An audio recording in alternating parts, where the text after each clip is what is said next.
दासी माँ गुरु के चरणों कोटि कोटि नमन वंदन करते हुए उपस्थित मासिक महाआरती में हमारे समस्त संगठन के पदाधिकारी, समस्त माता बहनें, टीम प्रमुख, नए माँ के भक्तों को हृदय से जय माता की जय।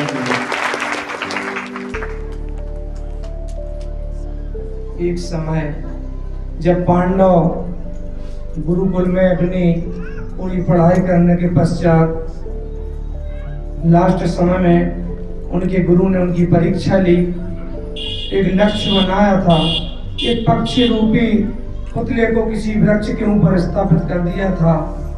तब उनके गुरु ने एक एक शिष्य को बुला करके पूछा कि आपको सामने क्या दिख रहा है। तो किसी ने कहा, हे गुरुवर्षी, हमें बहुत बड़ा आकाश दिखाई दे रहा है। तब दूसरे शिष्य से पूछा कि आपको क्या दिखाई दे रहा है। तो दूसरे शिष्य ने कहा कि हमें बहुत बड़े जंगल के बड़े बड़े वृक्ष दिखाई दे रहे हैं। इसी प्रकार से चार शिष्यों ने, किसी ने वृक्ष कहा, किसी ने अंबर कहा, किसी ने घोर जंगल कहा। जब अर्जुन की बारी आती है तब गुरु ने पूछा, हे अर्जुन, आपको क्या दिखाई दे रहा है। तब अर्जुन ने कहा, हे गुरुदेव भगवान, हे गुरुवर, हमें जो आपने लक्ष्य दिया है वह लक्ष्य, उस पक्षी की हमें आंख दिख रही है और उसके अलावा हमें कुछ नहीं दिखाई दे रहा है। क्योंकि उनके गुरुवर ने एक लक्ष्य दिया था कि इस पक्षी की आंख को भेदना है। तो उसी तरह आज हमें, यदि हमारे गुरुदेव भगवान हमसे परीक्षा लेने, तो हमें तो लगता है शायद हम उन शिष्यों की श्रेणी में आएंगे जो कहते हैं कि हमें अंबर दिखाई दे रहा है, हमें वृक्ष दिखाई दे रहा है। शायद है कोई अर्जुन जैसे शिष्य हो जिन्हें वह लक्ष्य रूपी उस पक्षी की आंख जैसे लक्ष्य दिखाई दे।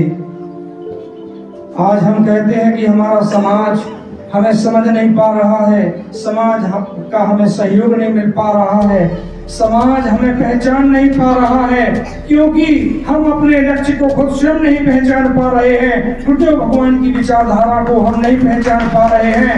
यह बात हमें आपको कबूल करना होगा, हमें आपको स्वीकृत करना होगा कि गुरुदेव भगवान ने जो लक्ष्य दिया है, जब हम उसे नहीं पहचान पा रहे तो समाज कैसे पहचान पाएगा। जब हमारे ऊपर श्री शक्तिपुत्री महाराज की कृपा, माँ का आशीर्वाद होने के बावजूद भी आज हम इतने पीछे हैं, तब समाज के ऊपर किसकी कृपा है? दुष्टियों की, अधर्मियों की, अन्यायियों की, अत्याचारियों की, उन लुटेरों की, उनकी हमारे समाज के ऊपर उनका साया है, उनकी कृपा है। वो कैसे हमारे लक्ष्य को पहचान पाएंगे? आज हम लोग समाज में जाते हैं, समाज में हम लोग गए, समाज कहता है कि आप लोगों ने भारतीय शक्ति चेतना पार्टी का गठन किया है, आप लोग क्या विकास करेंगे, आप लोग क्या करोगे, आप लोग की कोई सरकार नहीं है। तब हम आप मिलकर समाज के लोगों को बताते हैं। और मैंने कहा है कि हम लोग, जब हमारा विधायक, भारतीय शक्ति चेतना पार्टी का विधायक जब कभी सदन सांसद में दिल्ली भोपाल में जाएगा, वह विकास की चर्चा नहीं करेगा, कोई योजनाओं की चर्चा नहीं करेगा।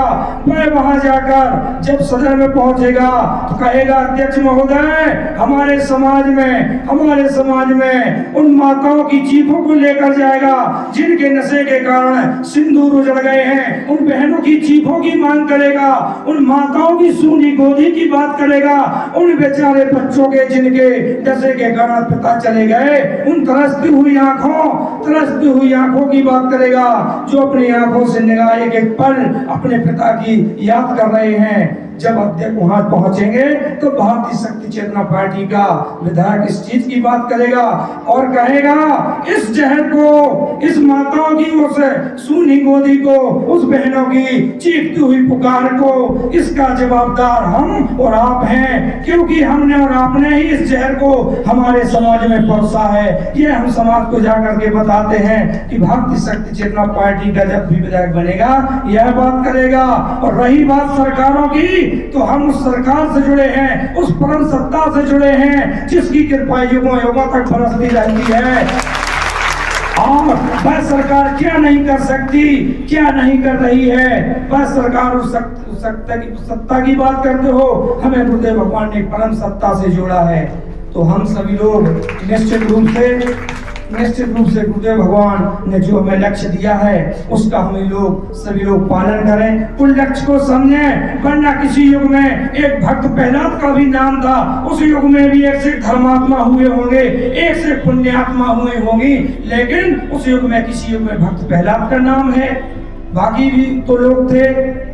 तो कहीं ऐसा ना हो जाए कि हम भी पीछे रह जाए। किसी युग में मृत्यु सुदामा का नाम हुआ करता था। तो हम सभी लोग समझें, सोचें, मनन करें, गुरुदेव भगवान ने हमें किसके लिए तैयार किया है। गुरुदेव भगवान की एक ऐसी विचारधारा है जो हमें कहीं नहीं झुकने देती। चाहे किसी भी हम क्षेत्र में चले जाएं, किसी भी क्षेत्र में चले जाएं, हमें गुरुदेव भगवान ने ऐसी विचारधारा दी है, हम कहीं किसी से झुकने वाले नहीं है। सत्य के राही है, सत्य के मार्ग पर चलने वाले हैं। गुरुदेव भगवान ने हमें हर जगह बढ़ाया है, हर जगह की सामर्थ्य शक्ति दी है। गिद्ध जैसी नजर, हिंदी जैसी झनक, शेर जैसी दहाड़, सिर्फ हमें सोचने समझने की जरूरत है और गुरुदेव भगवान की विचारधारा को समझें, उस लक्ष्य को समझें। वरना दुर्योधन जैसे, भीम जैसे पूरे जीवन भर गदा मारते रहते थे। कृष्ण भगवान नहीं कहता हे भीम जंघा पर प्रहार करो, और जैसे ही जंघा पर एक मुष्टिका का प्रहार होता है और दुर्योधन धरती पर धड़ाम से गिर जाता है। पूरे जीवन भर भक्ति करते रहोगे, पूरे जीवन भर गुरुदेव भगवान ने कहा है कवच स्नान धारण करते रहोगे, लेकिन जब तक हम अपने लक्ष्य को नहीं समझेंगे, हमें न माँ की कृपा मिलेगी, न गुरुदेव भगवान की कृपा मिलेगी। इस चीज को हमें स्वीकार करना होगा। हमारे सामने गुरुवर है, माँ है, जो चाहे वह हमें देने के लिए तैयार है। हमें अपने ईश्वर पे झोली फैलाने की जरूरत है। और इन्हीं शब्दों के साथ आए हुए उन्हें समस्त माँ भक्तों को हृदय से जय माता की जय।